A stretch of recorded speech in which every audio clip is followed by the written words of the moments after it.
يَكْفُرُونَ عَلَى الَّذِينَ كَفَرُوا فَلَمَّا جَاءَهُم مَّا عَرَفُوا كَفَرُوا بِهِ فَلَعْنَةُ اللَّهِ عَلَى الْكَافِرِينَ صدق الله الخالق العظيم وبلغنا رسوله النبي الكريم الأمين والحمد لله رب العالمين۔ محترم و مکرم برادران اسلام، آج 29 رمضان مبارک کا روز ہفتہ، نماز فجر ہم سب کو باجماعت نصیب ہوئی۔ نماز فجر کی عظمت کا صدقہ اللہ تبارک و تعالی قرآن و سنت کے نور سے ہمارے دلوں کو منور فرمائے۔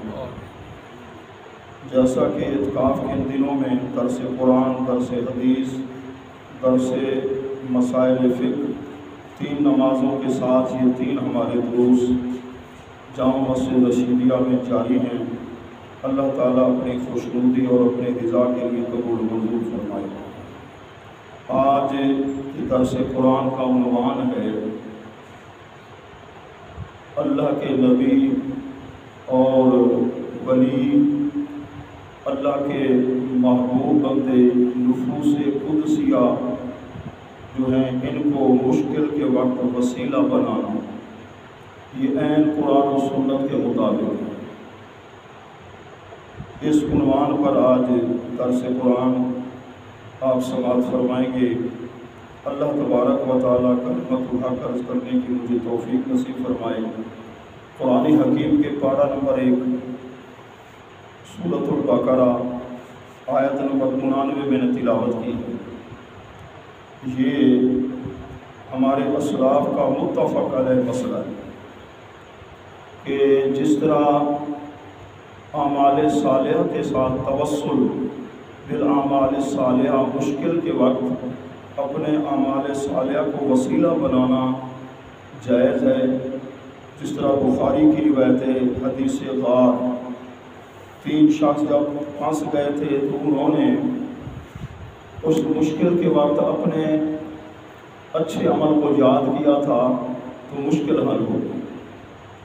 تو نیک اعمال کو وسیلہ بنانا جائز ہے، تو نیک اعمال والی ذاتوں کو بھی وسیلہ بنانا جائز ہے۔ اس آیت مقدسہ کا ترجمہ اور پھر تفسیر عرض کرتا ہوں کہ یہودی لوگ حضور صلی اللہ علیہ وسلم کی آمد سے پہلے مشرکین اور کفار کے ساتھ، ان کے جو دور کے کفار تھے، ان سے جب ان کا مقابلہ ہوتا تو مصروف جنگ ہوتے، تو یہ یہودی لوگ حضور صلی اللہ علیہ وسلم کی آمد سے پہلے اللہ کی بارگاہ میں حضور صلی اللہ علیہ وسلم کی ذات کا وسیلہ پیش کرتے تھے۔ یا اللہ، تورات کے اندر جس نبی آخر زمان کا تو نے ذکر فرمایا ہے، ان کے وسیلے سے ان کافروں پر ہمیں فتح نصیب فرما۔ یہ کون وسیلہ مانتے تھے؟ یہودی۔ ابھی اللہ کے محبوب دنیا میں جلوہ فرما نہیں ہوئے تھے، تو یہ یہودی لوگ جس وقت حضور صلی اللہ علیہ وسلم کا اللہ کی بارگاہ میں وسیلہ پیش کرتے تھے، کافروں پر اللہ تعالیٰ انہیں فتح دے دیتے آپ کے وسیلے کی برکت سے۔ اور جس وقت اللہ کے محبوب تشریف لائے، انہوں نے پہچان بھی لیا، حسد کی وجہ سے انکار کر بیٹھے۔ حسد بہت بڑی خطرناک بیماری ہے۔ تو قرآن حکیم میں اللہ نے فرمایا وَلَمَّا جَاءَهُمْ كِتَابٌ مِّنْ عِندِ اللَّهِ مُصَدِّقٌ لِّمَا مَعَهُمْ، جب ان کے پاس کتاب آئی اللہ کی طرف سے جو تصدیق کرنے والی ہے، کس کے لیے؟ مَا مَعَهُمْ، ان کے پاس جو تورات تھی۔ قرآن کتاب مصدق ہے، پہلی کتابوں کی تصدیق کہ تورات بھی اللہ کا کلام، انجیل بھی، زبور بھی، یہ قرآن نے تصدیق کی ہے۔ جو یہودی جس کتاب کو مانتے ہیں، قرآن جو ہے اس کے لیے مصدق ہے۔ وَكَانُوا مِن قَبْلُ يَسْتَفْتِحُونَ عَلَى الَّذِينَ كَفَرُوا، اور یہ پہلے یہ یہودی لوگ کافروں کے مقابلے میں فتح طلب کرتے تھے۔ فلما جاءهم ما عرفوا، جب اللہ کے نبی تشریف لائے انہوں نے پہچان بھی لیا، کفروا بہ، انکار کر بیٹھے، منکر ہو گئے۔ تو اللہ نے فرمایا میرے محبوب کے نام کا وسیلہ پہلے پیش کرتے تھے، میں فتح دیتا تھا، منکر ہو گئے، تو اللہ تعالیٰ نے ان منکرین پر لعنت فرمائی، فلعنت اللہ علی الکافرین۔ لفظ اللہ سے پہلے ضمہ ہے اور لفظ اللہ کو پر پڑے گی، لعنت اللہ تفخیم سے، اللہ تعالیٰ کی لعنت کافروں پر جو پیارے محبوب صلی اللہ علیہ وسلم کے وسیلے کو مانتے تھے، جب آپ تشریف لائے تو منکر ہو گئے۔ تو یہ اللہ کے قرآن سے دلیل، آیت نمبر 99، پارہ نمبر 1، سورۃ البقرہ۔ اکثر مفسرین نے اس آیت کی اسی طرح تفسیر فرمائی۔ تو اب دوسرا درجہ ہے حدیث کا، پہلا درجہ اللہ کے قرآن کا، پھر حدیث ہے، پھر اجماع امت ہے، آخر میں قیاس ہے، 4 ہیں ہماری ادلہ۔ کسی مسئلے کو ثابت کرنا ہو تو سب سے پہلے کتاب ہے۔ تو قرآنی آیت میں نے پڑھی، اس کی تفسیر بھی مختصر رہنا تھا۔ تو اب حدیث رسول، حضرت عثمان بن حنیف رضی اللہ تعالیٰ عنہ روایت فرماتے ہیں، یہ ابن ماجہ شریف میں روایت بھی ہے، ترمذی شریف کے اندر بھی ہے، حدیث کی متعدد کتابوں کے اندر یہ حدیث موجود ہے کہ ایک نابینا شخص حضور علیہ السلام کی بارگاہ میں حاضر ہوئے، عرض کی اللہ کے محبوب میں چاہتا ہوں میری آنکھوں کا نور آ جائے آنکھوں میں۔ تو اللہ کے محبوب نے فرمایا اگر تو صبر کرے تو تجھے انعام ملے گا جنت میں، حدیث کا مفہوم ہے۔ تو اس نے عرض کی یا رسول اللہ کرم نوازی فرمائیں، تو اللہ کے پیارے محبوب نے اس صحابی کو دعا سکھائی۔ وہ جو دعا کے لفظ ہیں تو وہ میں آپ کے سامنے برکت کے لیے پڑھتا ہوں، اور اس دعا کے اندر اللہ کے محبوب نے خود وسیلہ سکھایا ہے، اپنے وسیلے سے دعا کرو۔ آپ نے اللہ تعالیٰ کے محبوب نے فرمایا جاؤ وضو کرو، 2 رکعت نماز نفل پڑھ لے، نفل پڑھنے کے بعد یہ دعا پڑھ، اللہم انی اسألک، اے اللہ بے شک میں تجھ سے سوال کرتا ہوں، واتوجہ الیک، اور تیری بارگاہ میں متوجہ ہوتا ہوں، بے نبی کا محمد نبی رحمت، جو تیرے نبی محمد صلی اللہ علیہ وسلم رحمت والے نبی ہیں، بے نبی کا ان کے وسیلے سے۔ اب یہ وسیلہ کس نے سکھایا؟ اللہ کے محبوب صلی اللہ علیہ وسلم نے خود۔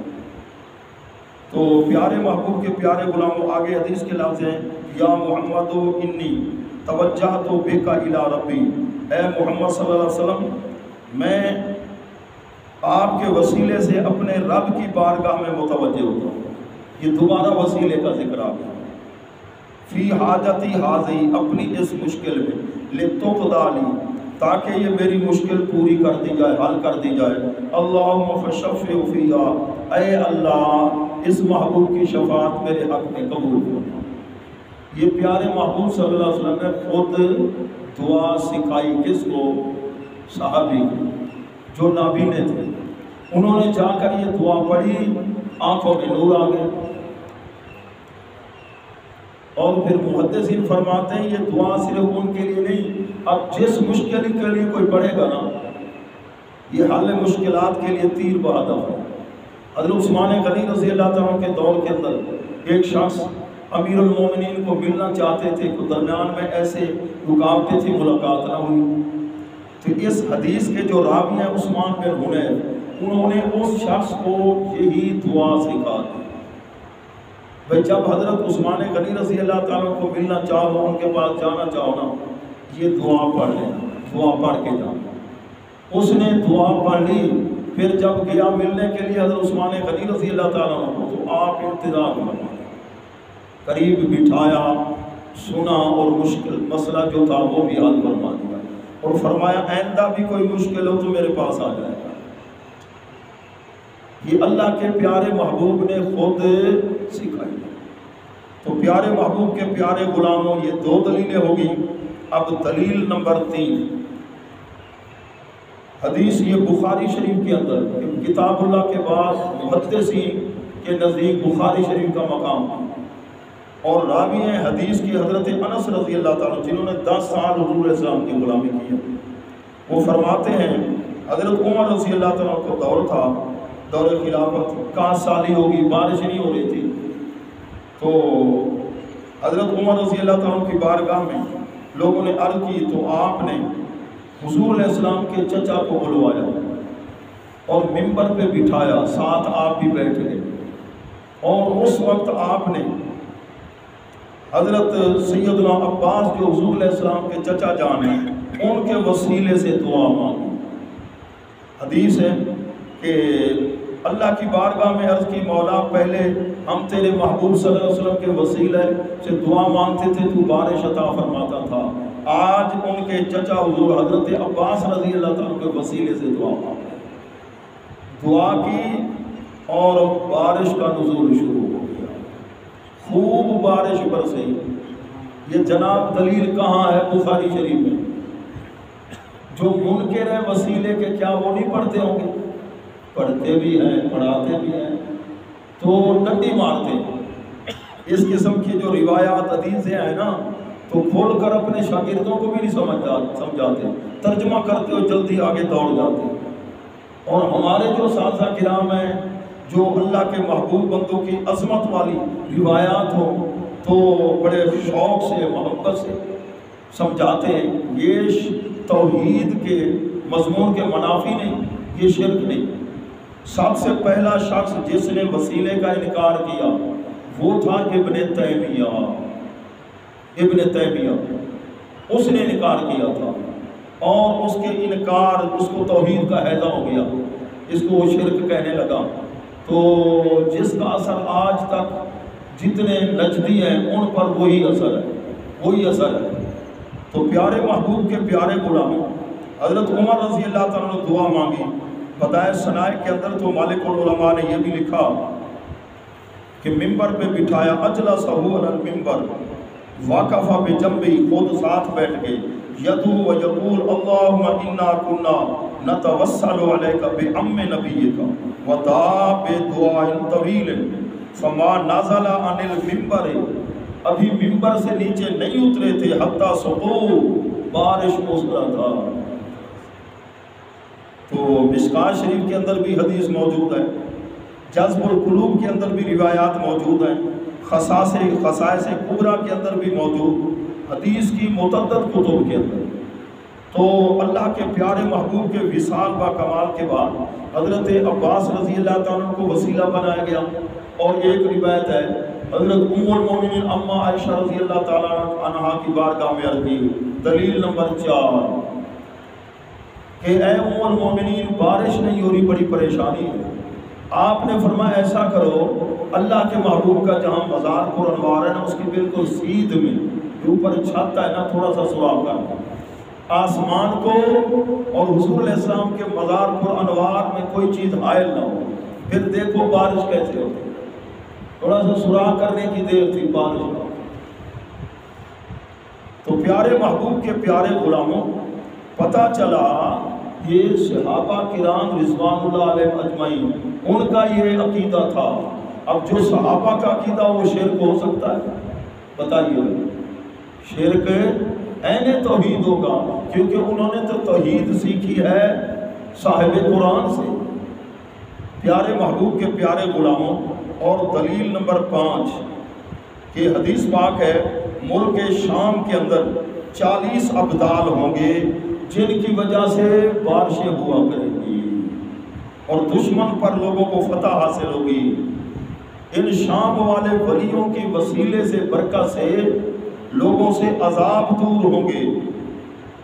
دلیل نمبر 6 پیارے محبوب کے پیارے غلاموں کہ مرکات شرح مشکات کے اندر حضرت مولا علی قاری رحمۃ اللہ علیہ نقل فرماتے ہیں کہ اہل سمرقند بڑے پریشان ہو گئے کہ بارش نہیں ہو رہی تھی کافی عرصے سے، تو کسی اللہ کے خاص بندے کے پاس گئے، نماز استسقاء پڑھی، ہم نے دعائیں مانگی، بارش نہیں۔ انہوں نے فرمایا پریشان ہونے کی ضرورت نہیں، جاؤ امام بخاری کے مزار پر، ان کے وسیلے سے دعا مانگو، بارش ہو جائے گی۔ حضرت امام محمد بن اسماعیل بخاری امیر المومنین فی الحدیث، ان کے مزار پہ گئے، یا اللہ اس مزار والے کے واسطے وسیلے سے ہمیں بارش دے دے۔ بارش جو شروع ہوئی پورا ہفتہ بارش ہوتی رہتی ہے۔ یہ کیا ہم ان کو کہیں گے سارے مشرک تھے؟ تو کتنا انتہائی ظلم ہے جو اسلامی عقائد قرآن و سنت کی روشنی میں ان کو شرک سے تعبیر کرنا۔ تو پیارے محبوب کے پیارے غلاموں، حضرت امام شافعی رحمۃ اللہ علیہ فرماتے ہیں جب مجھے مشکل پیش آتی تھی، یہ مقدمہ شامی میں بھی ہے، الخیرات الحسان کتاب میں بھی ہے، کہ فرماتے ہیں میں پھر امام اعظم صاحب کے مزار پہ آ جاتا تھا، 2 رکعت نماز نفل پڑھتا، اور وہ آپ کے وسیلے سے امام اعظم صاحب جو ہمارے امام ہیں، ہم مذہباً حنفی ہیں برے صغیر والے، ہمارے امام صاحب کے وسیلے سے امام شافعی صاحب دعا مانگتے، فرماتے ہیں فوراً مشکل حل ہو جاتی۔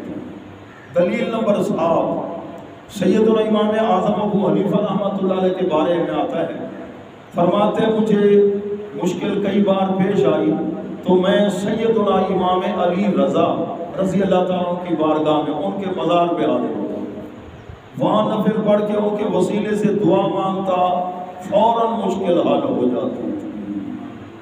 تو امام غزالی رحمۃ اللہ علیہ احیاء العلوم شریف میں لکھتے ہیں من یستمد فی حیاتہ یستمد بعد موت ہی بعد وفات ہی، مفہوم یہ ہے جس شخصیت سے زندگی میں آپ مدد طلب کر سکتے ہو وصال کے بعد بھی طلب کر سکتے ہو۔ یہ اللہ تعالیٰ کی طاقت کے یہ مظہر ہوتے ہیں، اور ان کو وسیلہ بنانا یہ توحید کے منافی نہیں ہے، اور صحابہ کرام کا طریقہ تھا، تابعین کا، تبع تابعین کا، اور جتنے بھی اولیاء کرام آئے، چاہے حضور داتا علی حجویری ہو، خواجہ غریب نواز ہو، ماشاءاللہ نظر آ رہا ہے، اچھا حضرت خواجہ فخر جہاں، اور جتنے اولیاء کرام محدثین سب ہی قائل تھے کہ وسیلہ بنانا ان پیاروں کی ذات کو، اعمال صالحہ کو، یہ عین توحید ہے، شرک نہیں ہے۔ الحمدللہ اہل سنت و مبارک، ہاں جی، کہ ہمارا الحمدللہ عقائد جتنے بھی ہیں، حضور فیض ملت بھی فرمایا کرتے تھے ہمارے عقائد پر جو دلائل ہیں ہمارے پاس تو ریت کے ذرات سے بھی زیادہ ہیں اہل حق کے پاس دلائل۔ تو اللہ تعالی ہمیں ذوق مطالعہ نصیب فرمائے۔ اور اللہ